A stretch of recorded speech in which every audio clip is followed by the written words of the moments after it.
नमस्कार। मेरा नरसिंहपुर मुझ में बसता है कविताई के अंतर्गत पिछले अंक में मैंने कहा था कि मैं 2 कविताएं सुना रहा हूं, लेकिन समय कुछ पहली कविता में ज़्यादा लगता हुआ दिखा तो मैंने उसे उस अंक में शामिल नहीं किया।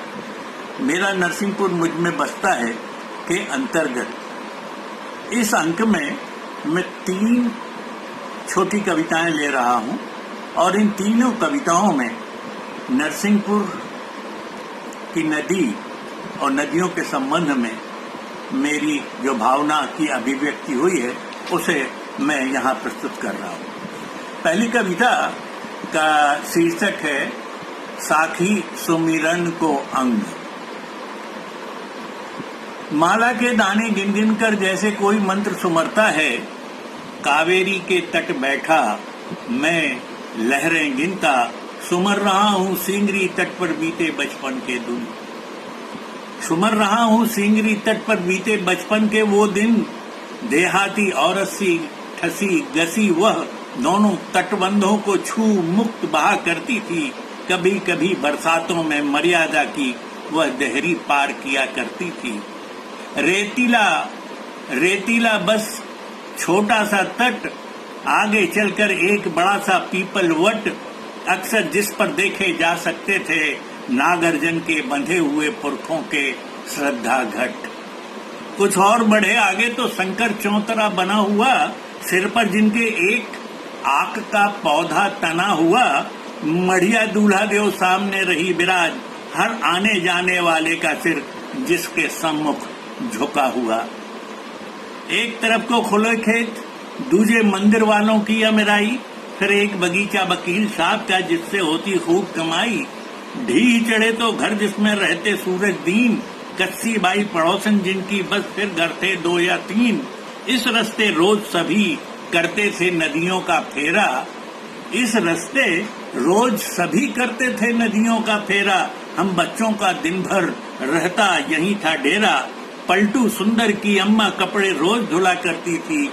सही राम हर फीच पे ये मंत्र जपा करती थी। हम छुटके नंगे होकर एक दूजे को मिट्टी खूब लगाते थे। कूद ढी से धम धम कर फिर नदिया में खूब नहाते थे। एक दिवस जो घटा यहाँ पर कभी भूल ना पाऊंगा, जब तक सांस सांस में मेरे उसको मैं दोहराऊंगा। इकलौती एक चवन्नी कूदा मैं मुंह में लेकर, फंसी गले में ढक्कन जैसी वह आकर घों घों करता रहा, सांस भीतर के भीतर बाहर की बाहर। उगलाई चवन्नी अम्मा ने पीठ पे धौल जमा कर, पकड़ा कान चपत लगाकर सीख मुझे ये सुनाई। पैसा नहीं सगा किसी का, ना ये बाप नहीं है भाई, होकर बड्डे काम करोगे करना खूब कमाई, तो दांत से नहीं पकड़ना। बात समझ में आई। बचपन के वे बरस बहुत थोड़े से ही हैं, किंतु फैले हैं पूरे जीवन के हर पल पर, किंतु फैले हैं पूरे जीवन के हर पल पर। जैसे किसी वृक्ष की जीवन गाथा बांची जा सकती है उसके हर पल्लव पर। कावेरी की इस लहर लहर में याद सिंगरी आती है। जीवन बहती नदिया है ये पाठ मुझे सिखलाती है। इस नदिया का उस नदिया से कुछ तो नाता होगा ही। इस तट जो कुछ गाया मैंने उसने भी तो होगा सुना सही। तुम में लेकर डूबती सूरज को अर्घ चढ़ाया है, पीपल वट को कर प्रणाम पुरखों को जल पहुंचाया है। अब आज यहाँ कावेरी का जल अंजुरी में लेकर तुम बहती रहो सिंगरी, तुम बहती रहो तुम सिंगरी, बहती रहो। इसी भाव से तुमको अर्घ चढ़ाया है।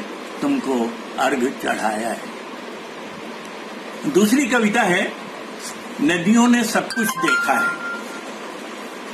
ये भी मैसूर में जब कावेरी नदी के संगम पर हम लोग जाया करते थे तब उद्भूत हुई थी। नरसिंहपुर नगर से जुड़ी हुई ये कविता प्रस्तुत है। नदियों ने सब कुछ देखा है। कावेरी तुम बहती हो श्रीरंगपट्टनम को घेरे, दौलत दरिया बाग जहाँ डेरा था टीपू का, कर्नाटक का बाघ की जीवन भर रहा मुक्त। इतिहास गवाही देता है दुआ मृत्यु में भी था मुक्त। देखा है सदियों का इतिहास तुम्हारे जल ने देखा है। तुम जैसी ही हैं हे कावेरी, तुम जैसी ही हैं माछा, बारू, रेवा, नर्मदा, सिंगरी, शक्कर, जिनकी माटी ने अफजल और अंग्रेजों को दी थी टक्कर।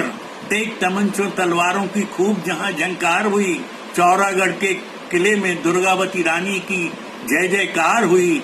देखा है सदियों का इतिहास, इनके जल ने भी देखा है। गदर से भी पहले कृषकों ने जहां बगावत की थी, पिंडारों और ठगों ने अपनी साजिश जहां रची थी, सिंधिया, पेशवा, नवाब, अंग्रेज जहां सीमाएं अपनी खींच रहे थे, कितने फांसी टंगे, कितने मनसा जहां शहीद हुए थे। देखा है गांधी की आंधी का सैलाब, इनके जल ने भी देखा है।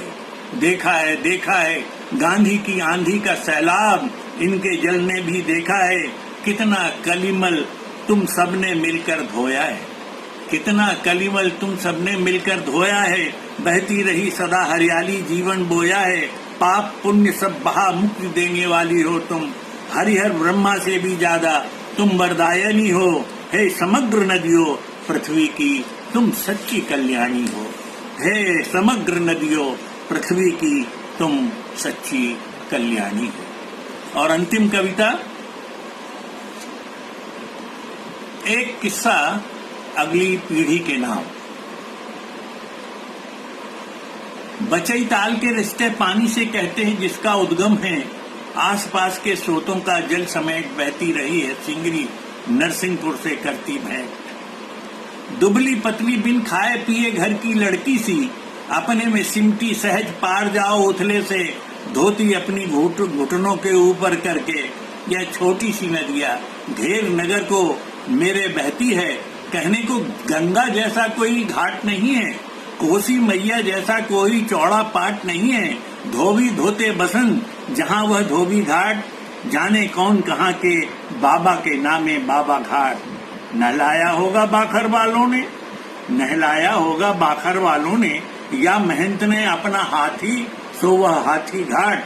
पक्के में पक्का केवल एक घाट कहलाता है जो अब झिरा घाट। वह घाट यही कोई 10-20 सीढ़ियां ऊपर एक भग्न हुई मंदिरिया सी, टीले पर एक मंदिर जैसा जिसमें कोई देव नहीं है। मेला मेरी स्मृति में इसके तट पर तो कोई भरा नहीं कभी। हाँ, मड़ई जरूर हर बरस रेती पर इसके भरती थी। चर्रक चू करते काठ हिंडोलों में बैठे हम रूमाल गिराने उठाने का खेला करते थे।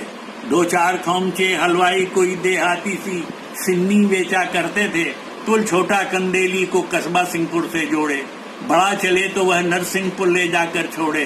तामीर तीसरा हुआ था जब छुक रेल चली थी, इन तीनों के नीचे बहकर नदियां अपने गंतव्य चली थी। उधर 2 बरस जब पानी कम बरसा था, बहने की खातिर भी नदिया का कितना मन तरसा था। तब सुनील ने अपने अंतस से आवाज लगाई, सुनी नगर में सब बन गए श्रमदानी भाई, गाते श्रम के गीत पसीना खूब बहाया, अगली वर्षा में भर जाने हित नदिया को गहराया।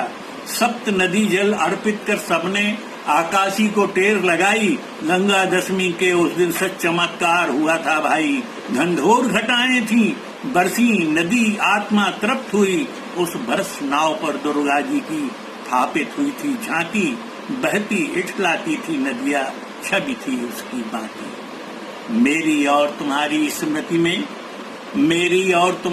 स्मृति में ओ सिंगरी, कुछ ऐसे साझा किस्से, ऐसे हैं कुछ साझा हिस्से, दे जाएंगे हम दोनों ही आने वाली पीढ़ी को ऐसे सच्चे किस्से।